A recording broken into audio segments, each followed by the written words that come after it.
but the story is very interesting. It is very entertaining as well. So here's the name of it is actually Roommates. That's the name of the whole story, but the review of it is termed as Old Wine in a New Bottle.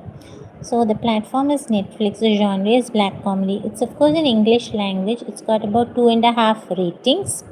Director is Chandler Levack. And with Roommates, the director says, Chandler Levack, he experiments with what are familiar settings. It is in a familiar genre that gives us a very entertaining coming of age comedy, in fact, that leans on relatability more than reinvention. So the story as such, it follows this very shy and this very lonely person who's called Devon Wees. Actually, it is played by Sadie Sandler, and she seeks to make her life in college less isolating than her years in school. So when she meets this very well-meaning and this kind of free-spirited Celeste Durand, who is played by Chloe East at her college orientation, they become friends and then roommates. And this sets Devon on what is a path that begins to reshape her life. So the person who conducts all of this sets himself up with the challenge of working within one of the most overused settings and genre, but manages to craft a film that is without too much airs, even if some parts don't quite land. So the whole problem with this familiar setting and this genre is that it can be limiting. The good thing about this is that it can also be what is relatable. So Devon is your quintessential introvert, and in her path to becoming this extrovert, she makes many mistakes. So she doubts her friends, she reads social cues incorrectly, and she even sets fires during confrontations. But it is when Jimmy Foley and Sierra Jane O'Sullivan's writing frames those confrontations in a way that you are able to attribute to the actions of college-going teenagers who don't even know better. So while that can seem like a plot line that has been dug up after being used endlessly in a lot of films, in a lot of stories, Foley and O'Sullivan bring it into what is a modern day. So basically, this Roommates is framed as what is a retelling of Devon and Celeste's story. This is by Robin Skilling, Sarah's Herman, who studied with the pair and is now a dean. So she is trying to broker peace between the two roommates. So while this whole story establishes the fact that Devon and Celeste's story is being recounted and it is going to resolve what is a present day conflict, that is when the two timelines don't quite intersect. Instead, what happens is that it starts existing like what is separate kind of storylines. So these are very comedy like moments actually. It's a big comedy actually, and the whole moments like the one where this girl has to constantly reassure a very insecure boyfriend as such that she is not involved with others or anybody else of the other genders, then you are left wondering what purpose they serve. So you would think that is she pointing to what is emotional labor of dealing with this kind of insecurity? Is it establishing character, or is it simply inserted as jokes? So these incomplete movements as such, they are going to be breaking what is the flow of what is this story here. So the cast basically of this thing, which is Roommates, plays their parts to perfection. So this is what is perfection. This is how it should be. So basically, Sandler can express this evolution of what is a quiet and very naive girl, and she transforms later into this very outspoken and street smart woman. So this is both in big and also small moments. Meantime, what happens is East carries this unpredictability, or what is a very manipulative sociopath, and a sociopath is masquerading as a very nice person, and they're doing it with finesse.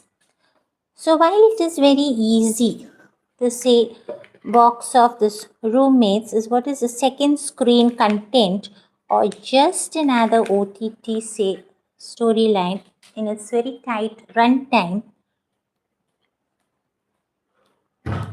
it provides just enough levity that's going to remind you of your matinee reruns from what is the television era. So that is what this whole thing is about.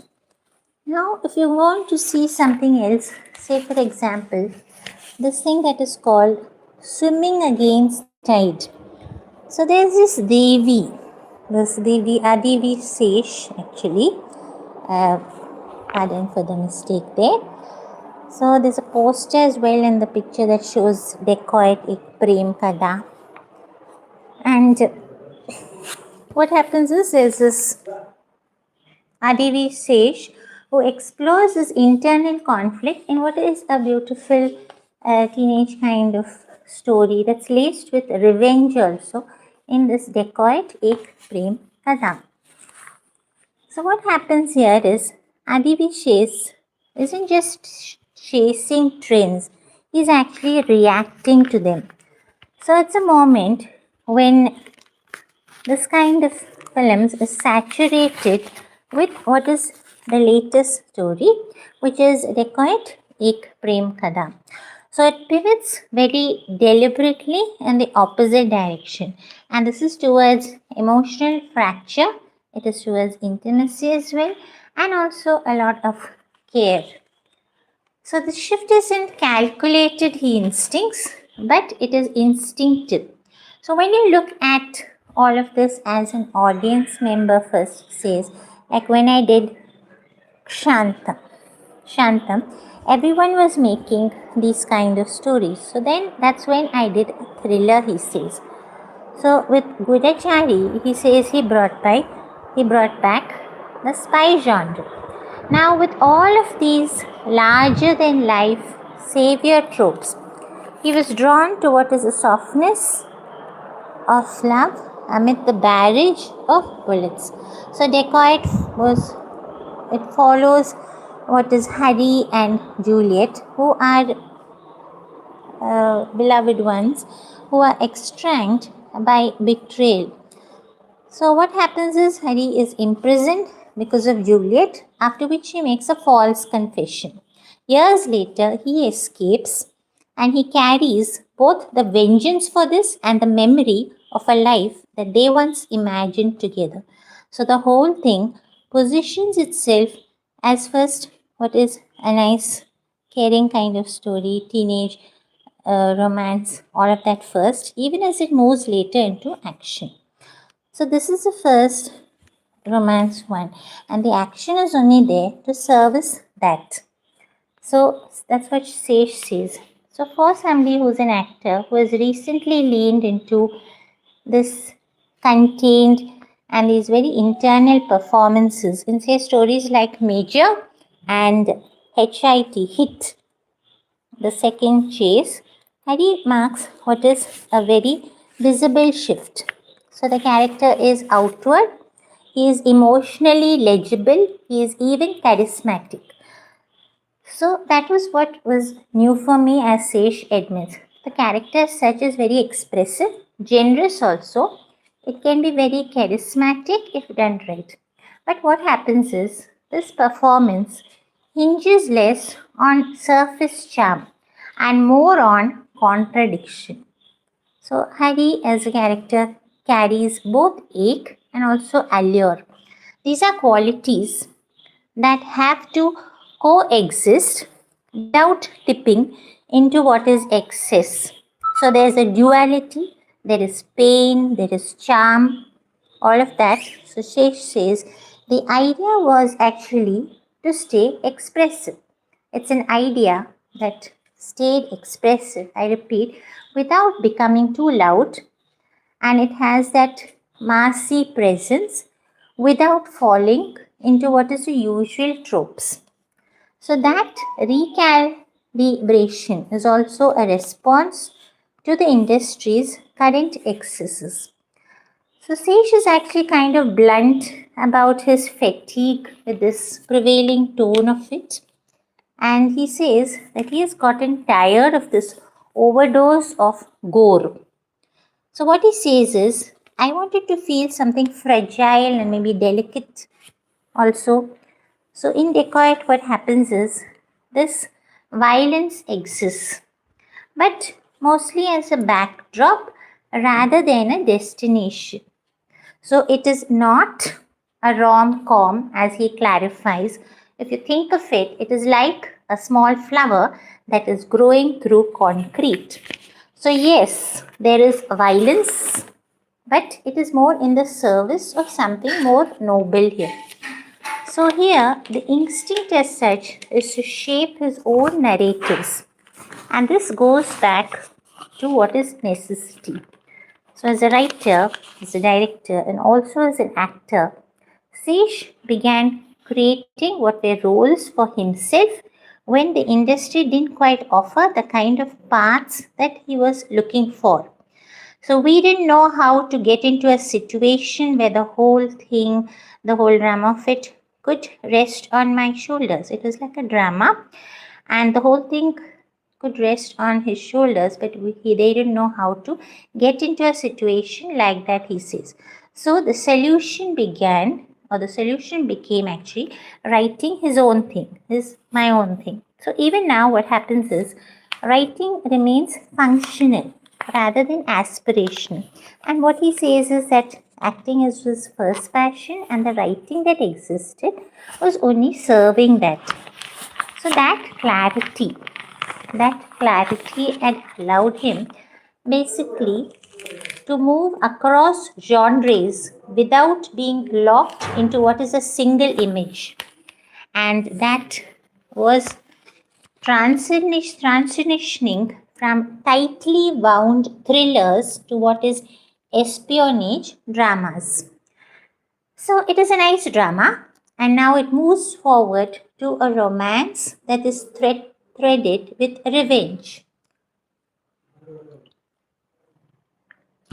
So you see now how he doesn't dwell on how these audiences are going to read these shifts.